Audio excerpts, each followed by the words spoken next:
Bom dia, mais uma manhã com Deus, priorizando a palavra de Deus, e nesta manhã do dia 18 de maio, nós vamos meditar de Jó, do capítulo 11 ao capítulo 13, e que a paz do Senhor encha o teu coração nesta manhã.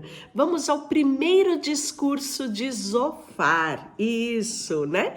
Então, ele vai falar sobre a iniquidade, só que a conotação que Zofar vai usar aqui é de acusação de Jó, que aquele sofrimento tem uma razão e que a melhor coisa que Jó tinha que fazer era reconhecer o seu pecado, reconhecer a sua iniquidade, né? Então nós já vimos aqui as falas de Elifaz. Já vimos a fala de Bildade, Bildade também vai por esta linha, e agora nós vamos ver a fala de Zofar. Então respondeu Zofar, o Naamatita: porventura não se dará resposta a esse palavrório? Acaso tem razão, tagarela? Será o caso das tuas parolas fazerem calar os homens? E zombarás tu sem que ninguém te envergonhe? Pois dizes, a minha doutrina é pura, eu sou limpo aos meus olhos. Oh, falasse Deus e abrisse os seus lábios contra ti, e te revelasse os segredos da sabedoria, a verdadeira sabedoria que é multiforme. Sabe, portanto, que Deus permite que seja esquecida parte da tua iniquidade. Porventura, desvendarás os arcanjos de Deus ou penetrará até a perfeição do Todo-Poderoso? Com as alturas dos céus é a sua sabedoria, que poderás fazer? Mais profunda é ela do que o abismo, que poderás saber? A sua medida é longa, o que a terra mais larga do que o mar. Se ele passa, prende alguém e chama a juízo. Quem poderá impedir? Porque ele conhece os homens, vãos e sem esforço vem a iniquidade. Mas o homem é estúpido, se tornará sábio quando a cria de um asno montenês nascer homem. Ou seja, nunca. Se dispuseres o coração a estenderes as mãos para Deus, se lançará para longe a iniquidade da tua mão e não permitiria habitar na tenda da injustiça. Então levantarás o rosto sem mácula e estarás seguros e não temerás, pois te esquecerás dos sofrimentos e deles só terás lembrança. Como de águas que passam, a tua vida será mais clara que ao meio-dia. Ainda que lhe haja trevas, serão como amanhã. Sentirás seguro, porque haverá esperança, e olharás em derredor e dormirás tranquilo. Deitar-te-ás e ninguém te espantará, e muitos procurarão obter o teu favor, mas os olhos dos perversos desfalecerão e o seu refúgio perecerá. Sua esperança será o render do espírito. E aí Jó vai se defender, né, dessa acusação dos seus amigos, né? Bem lembrado isso aqui. Então Jó respondeu, na verdade, vós sois o povo e convosco morrerá a sabedoria. Também eu tenho entendimento como vós. Eu não sou inferior. Quem não sabe coisas como esta? Eu sou irrisão para os meus amigos. Eu que invocava Deus e ele me respondia, o justo reto servem de irrisão. No pensamento de quem está seguro, há desprezo para o infortúnio, um empurrão para aquele cujos pés já vacilam. As tendas dos tiranos gozam paz e os que invocam a Deus estão seguros. Tem o punho do seu Deus.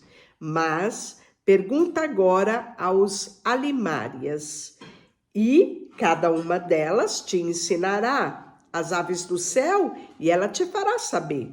Ou falas com a terra, e ela te instruirá. Até os peixes do mar te contarão. Qual entre todos estes não sabe que a mão do Senhor fez isso? Não, sua mão está a alma de todo ser vivente e o espírito de todo gênero humano. Porventura o ouvirá e não se submete à prova as palavras, como o paladar prova a comida. Está a sabedoria com os idosos e na longevidade o entendimento? Não. Com Deus está a sabedoria e a força. Ele tem conselho e entendimento. O que ele deixar abaixo não se reedificará. Lança na prisão e ninguém poderá abrir. Se reter as águas, elas secam e se alargam e devastam a terra. Com ele está a força e a sabedoria. Seu é o que aterra e o que faz errar. Seu é o que erra e o que faz errar. Olha só mais o que ele diz aqui. Aos conselheiros levam os despojados do seu cargo, e aos juízes faz desvairar. Dissolve as autoridades dos reis, e uma corda lhe cinge os ombros. O sacerdote leva os despojados do seu cargo, e os poderosos transtorna. Os eloquentes lhe tira a palavra e tira o entendimento dos anciões. Lança desprezo sobre os príncipes e afrouxa o cinto dos fortes. Das trevas manifesta coisas profundas e traz à luz densa escuridade. Tira o entendimento dos príncipes, do povo da terra, e faz vaguear pelo deserto sem caminho. Nas trevas andam as apalpadelas sem terem luz, e o faz cambalear como embriagados. E aí Jó, no capítulo 13, vai defender a sua integridade. Eis que tudo isso viram os meus olhos, os meus ouvidos o ouviram. Como vós sabeis, também eu sei, não sou inferior. Então você percebe que a acusação dos inimigos de Jó fizeram com que ele se sentisse inferior.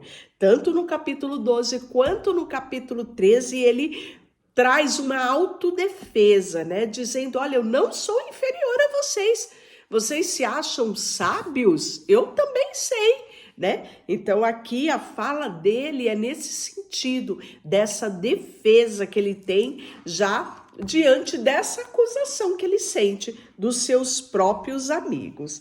Olha só, vós, porém, besuntais a verdade como mentiras, e vós todos sois médicos que não vale nada. Tomara vos calasse de todo, e isso seria a vossa sabedoria. Então você está percebendo aqui que Jó já está cansado de ouvir tanta coisa, né? Ele já não ouve mais quieto, ele começa a rebater. E aí ele fala, não? Serieis parciais com ele, contendereis a favor de Deus, ser-vos-á bom, e ele vos esquadrinheis, ou zombareis dele como se zomba de um homem qualquer? Olha só, porventura não vos amedrontará a sua dignidade, não cairá sobre vós o terror? Calai-vos perante mim. Eu falarei eu, e venha sobre mim o que vier. Tomarei a minha carne nos meus dentes e porei a vida na minha mão. Eis que me matará, já não tenho esperança, contudo, defenderei o meu procedimento, também isso será a minha salvação. Fato de que o ímpio não pode vir perante ele. Atentai para as minhas razões e dais ouvidos às minhas exposições, tendo já bem encaminhado a minha causa, e estou certo de que serei justificado. Bem há que possa contender comigo, nesse caso eu me calaria. Concedo-me somente 2 coisas. Então, me não esconderei o rosto, alivia a tua mão sobre mim, e não me espantes do teu terror. Interpela-me e eu te responderei, ou deixa-me falar e e tu me responderás. Quanto a culpa e pecado tenho eu, notifica-me a minha transgressão e o meu pecado. Por que esconde o rosto e me tens por teu inimigo? Queres aterrorizar uma folha, arrebata-a pelo vento e perseguirá a palha seca, pois decreta contra mim coisas amargas e me atribui a culpa da minha mocidade. Também põe os meus pés no tronco e observa todo o meu caminho. Traça limites à planta dos meus pés. Apesar de eu ser uma coisa podre que se consome e como a roupa é comida pela traça, ele finaliza, né, o texto do capítulo 13 falando assim: apesar de eu ser podre, que me consome como a roupa que é comida pela traça. Ou seja, ele está falando que a vida dele, né, é uma vida de um simples mortal, mas que ele queria saber qual era a iniquidade dele, e que se Deus falasse com ele, ele sim explicaria as suas causas, né? E defenderia a sua causa. E aí nós vamos ver que no capítulo 14, que é o nosso texto de amanhã, ele vai falar sobre a brevidade da vida, né? Um texto muito maravilhoso, bem conhecido no livro de Jó, que ele fala sobre essa brevidade da vida. Deixa eu orar por você, Senhor, nesta manhã. Colocamos diante de Ti o nosso coração, a nossa vida. Pedimos que o Senhor nos oriente dia após dia a estarmos junto a Ti, a lidarmos com as dificuldades da vida, os sofrimentos, e estarmos sempre sujeitos ao Senhor, cientes que Tu és o Deus Todo-Poderoso e que podemos sim, em todo tempo, confiar em Ti. Colocamos diante de Ti tudo o que temos e tudo o que somos. Em nome de Jesus, amém. Deus te abençoe.